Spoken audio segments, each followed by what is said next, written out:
This video is sponsored by Door, Inner Child, a 3D art platformer based on the world of the mind and emotions. Go on a trip to heal the mysterious and beautiful world of the soul. Meet stages that express various emotions in the soul world. Open closed doors to heal hurt hearts, to experience beautiful stories. In this game, you play as Naya, who lives in the soul world. Naya is someone who can heal hurt feelings. We experience pain from breaking up, deaths, loneliness, failure, and more. These hurt consciousness are locked in their rooms to become trauma. This game is an absolute beauty and work of art. I honestly can't put it down and can't stop feeling the sad feels. The game has won several prizes, including the Indie Prize finalist at the Tokyo Game Show. The graphics are absolutely stunning and artistic, and alter depending on the emotion. If this sounds like an adventure you're ready to go on, then click that link down below to download Door, Inner Child today. Become Naya to open the door and heal painful memories.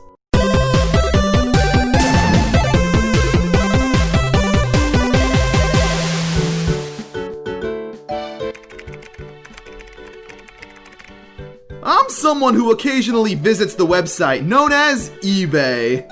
Because you never know. Sometimes I'm in the mood to bid on William from Minnesota's half-eaten tuna sandwich. $55 in, baby, no chance I'm losing this.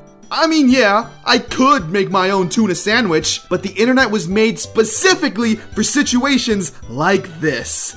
Anyway, while browsing eBay one day, I came across, guess, just guess, a crappy bootleg console? Ding ding ding, we have a winner! What was interesting was the fact that this little game known as Sonic Mania was plastered right on the cover. Sonic Mania, that Nintendo Switch game with mind-blowing visuals that'll make any kid with ADD say, "Well, hold on now, you gotta calm down." I couldn't believe it, but I also didn't care, and exited eBay waiting on the update of my sandwich.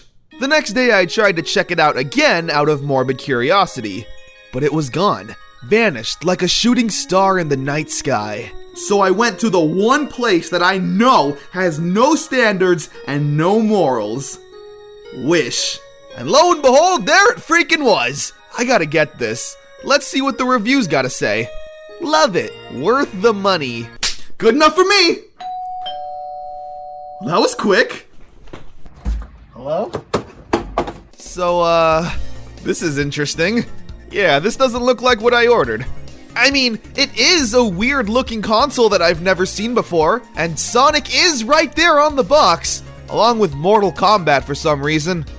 That's a weird combination. What we have here is apparently a Sega Genesis Ultimate Portable Game Player. Now, I'm a little worried because on the cover, I don't see a single Sonic Mania. But there are 80 games in here, so who knows what we've got in store. Alright, let's open this bad boy up. Hello? Okay, whatever. Anyway, here's the console in question. It's a nice little handheld, if not a little generic. This is like something you'd see Gumball playing while simultaneously making fun of it. But surprisingly, it's actually pretty good quality. It's got some weight to it and doesn't just feel like cheap plastic. And the buttons actually feel like buttons. They're satisfying to push down. There are 6 of them because some of the Sega Genesis controllers had 6 buttons. And with games this complicated, you really need that many of them. The D-pad is also capable of being pushed in 8 directions and is super snappy as well. Seriously, in terms of hardware, A+. This console was apparently made by a company known as @Games. From what I can tell, they make all kinds of interesting bootleg consoles, and if this console in particular is anything to go off of, they actually put some effort into their design. I mean, it's still probably illegal to make and sell these things, but hey, thank you for actually caring. But the visuals on this thing, I gotta say, are also surprisingly not too bad. The menu is simple and aesthetically really easy on the eyes. And yep, we've got 80 Sega Genesis games on here. So for our best bootleg experience, we somehow need to hook this thing up to that TV.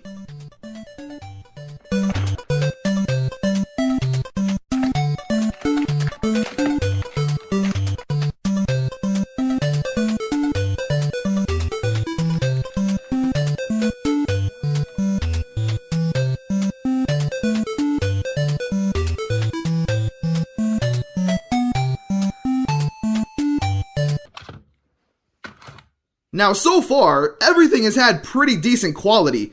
The build is nice, the visuals don't make my eyes bleed completely, but none of that really matters if the game quality is garbage.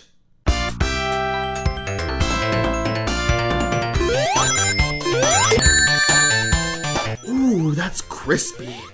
Oh man, this emulation is amazing! Even in handheld mode, these games have some amazing quality. The visuals are smooth and crisp. The animations look like they're being run on an actual Sega Genesis with real blast processing. And the audio...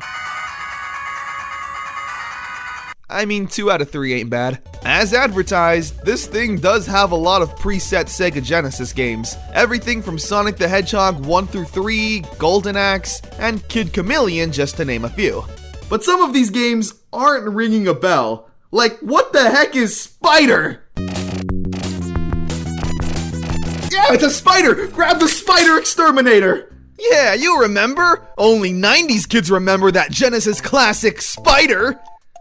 I'm just playing with you all. What the heck is this game? You're needing to stop a spider, nay, a horde of spiders that are trying to eat your chocolate cake. And that's where I draw the line. Nobody touches my chocolate cake. You stop them by moving your cursor around the screen and shooting poison gas at them. That's it. That's everything about this game. Why is it here? And why does it look like a Nick.com Flash game? So yeah, despite not being the worst bootleg console I've ever seen and having access to every Sega Genesis game, they still resort to using garbage bootlegs. Games like Mr. Balls. Don't look at me like that, you know what you did. This is a super basic puzzle game. You gotta select a pod and then Mr. Balls fills it up, as well as some surrounding pods, while also removing other Mr. Balls in those surrounding pods. It sounds complicated with how I'm explaining it, but trust me, it's really simple if you just watch the gameplay. Yeah, it sucks. It sucks, Mr. Balls! Panic Lift, a game about an elevator. I'm serious. You're on an elevator, people come on it, tell you what floor they're headed to, and when you reach the floor, you press A and stop the elevator to let them off. And this is a game that actually exists! I'm not sure who elected me to be the elevator guy, but look at me. Does this look like the face of a man who should be in charge of anything? The game does have a bit of a challenge because multiple people will come on at a time, and you gotta remember who needs to go where. But that's it! Apart from that, the game doesn't need to exist. Here's Bomber. It's Bomberman. You get it? Ha ha ha, so funny! So those were a few of the bootleg exclusives on this thing. And to the surprise of no one, they sucked, right? Let me call up my buddy Steve. Yo, Steve, does this thing suck? Yeah, he says it sucks. I don't know how many of you are actually still wondering if Sonic Mania was on this thing.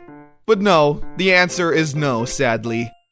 Even though I can't play Sonic Mania on this thing, despite deep down knowing that was never going to be possible, it's still a nifty little bootleg console. As a matter of fact, I should probably preserve this thing, because in 200 years, who knows what this thing might be capable of? Because I didn't even go over all of its features. The Supersonic Station 360, or whatever this thing is called, has an SD card slot where you can put games on it through legal means, making the list of games you can play on here technically endless. So it's settled. To preserve this console for future Sonic Mania use, I'm going to cryogenically freeze it, because in 200 years, who knows how far technology will have come. Let's go, buddy.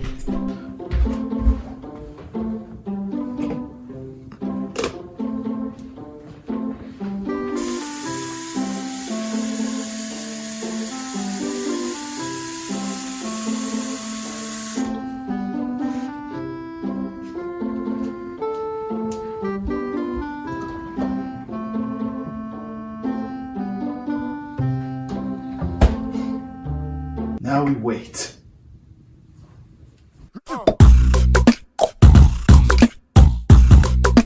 Okay, so it's been about 200 years since we last froze our bootleg console, and now it's time to see if technology is capable of what I thought it would be.